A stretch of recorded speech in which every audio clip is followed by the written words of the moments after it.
আসসালামু আলাইকুম ওয়া রাহমাতুল্লাহ। ভিউয়ার্স, আশা করি ভালো আছেন।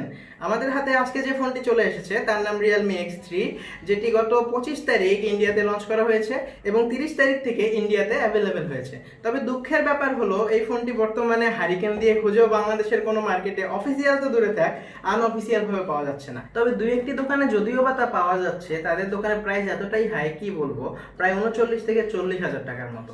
তবে আপনারা কষ্ট নেবেন না, আমরা ফোনটির আনবক্সিং করব।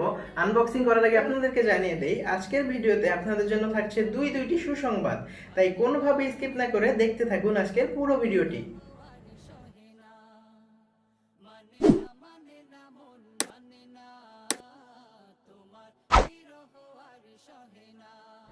চলুন তাহলে আমরা আনবক্স করে ফেলি ফোনটি। আচ্ছা, প্রথমে বক্স খুলে আমরা যেটা পাচ্ছি, বক্স খোলার পর প্রথমে আপনারা পাবেন একটি সিপিইউ কেস এবং সাথে থাকবে কিছু ডকুমেন্টারি, সেগুলো সাইডে রেখে দিলাম। আচ্ছা, এরপর থাকবে ফোনটি নিজে। আমাদের ভেরিয়েন্টটি হোয়াইট কালার, তো দেখতেই পাচ্ছেন ফোনটি একটু সাইডে রেখে আমরা বক্সের দিকে মনোযোগ দিই। বক্সের ভেতর আর কিছু থাকছে একটি ফাস্ট চার্জার, যেটি 30 ওয়াটের হবে, এবং এছাড়া থাকছে আমাদের সিম এজেক্টর টুল, এবং থাকছে একটি USB A to USB type C cable. আর বক্সের ভেতর তেমন কিছুই নেই, তো বক্সটা সাইডে রেখে দিলাম। এবার ফোনের দিকে মনোযোগ দিই। আচ্ছা, আমরা ফোনটি অলরেডি সেট আপ করে ফেলেছি। তো আমাদের ভেরিয়েন্টটি হচ্ছে 8GB র্যাম এবং 128GB রোমের ভেরিয়েন্ট। এছাড়া একটি ভেরিয়েন্ট রয়েছে 6GB র্যাম এবং 128GB ভেরিয়েন্ট। তো এই দুইটি ফোনেই 128GB যে স্পেসটা দেওয়া হয়েছে, এটা হচ্ছে ইউএসপি 3.0। এর ডিজাইনের ক্ষেত্রে ফ্রন্ট এবং ব্যাক দুইখানেই পাচ্ছেন আপনি গ্লাস, এবং এর গ্লাসটা একটা ম্যাট টাইপের ফিনিশ দেওয়া হয়েছে, যেটা পার্সোনালি আমার ভালোই লেগেছে। বিশেষ করে এখানে কোনো ফিঙ্গারপ্রিন্ট পড়ছিল না।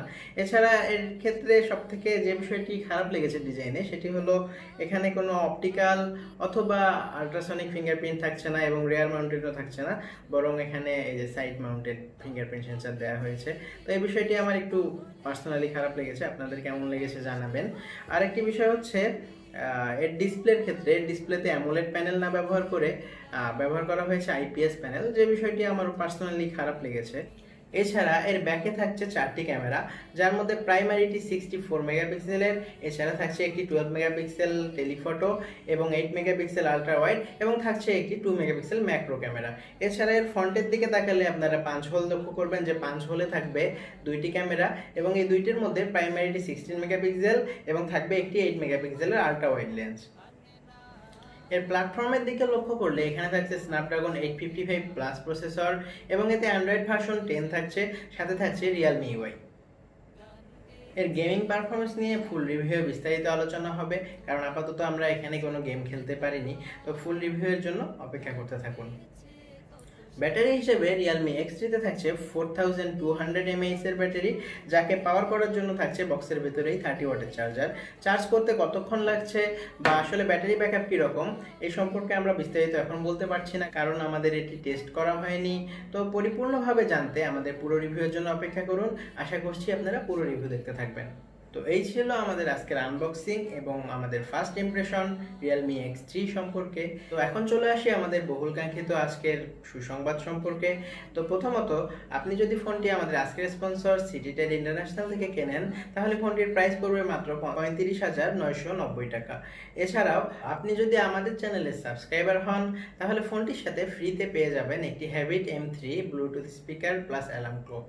তো এটি পেতে হলে আপনাকে যা করতে হবে, আপনি সব থেকে কেনার ক্ষেত্রে সরাসরি আমাদের চ্যানেলের সাবস্ক্রাইবার এটা দেখালেই হয়ে যাবে, এবং অনলাইনে নিতে চাইলে আমাদের চ্যানেলে সাবস্ক্রাইব করা একটি স্ক্রিনশট আপনি তাদেরকে পাঠিয়ে দেবেন। বাস এতটুকুই। তো ধন্যবাদ আজকের পুরো ভিডিও দিয়ে আমাদের সঙ্গে থাকার জন্য।